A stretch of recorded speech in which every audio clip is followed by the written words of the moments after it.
There was a time when buying a phone meant just one thing: Nokia. Over 50% of the world's mobile phones were Nokia. But today, Nokia is almost invisible in the smartphone market. So, what did really happen? This is the real story behind the fall of Nokia. Did you know Nokia's story didn't start with mobile phones? Well, it started back in 1865 in Finland as a paper mill. Over the decades, Nokia transformed itself into a technology powerhouse. By the late 1990s and early 2000s, Nokia became the undisputed king of mobile phones. Why did people love Nokia? Simple.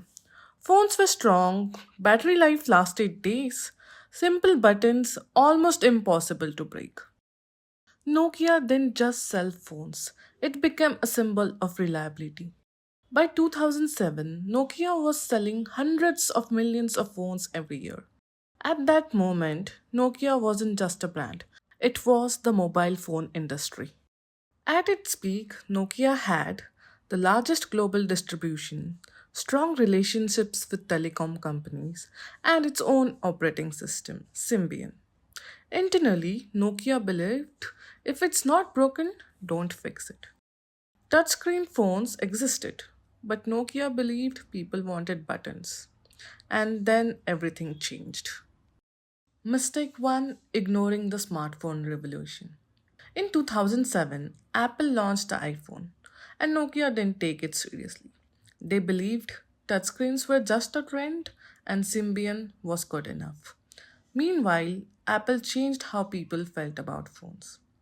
Mistake number 2: slow decision making. Nokia was a huge organization. Innovation required too many approvals.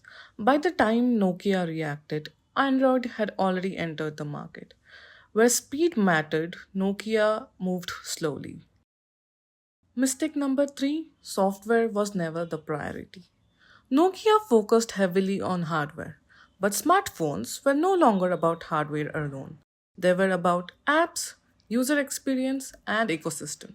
Apple and Android understood this. Nokia didn't until it was too late. Lastly, the mistake number 4: overconfidence. Nokia had touchscreen prototypes before Apple, but leadership feared this will kill our existing phone business. That fear cost them everything. Nokia didn't lack talent. Nokia didn't lack money as well. What they lacked was vision at the right time.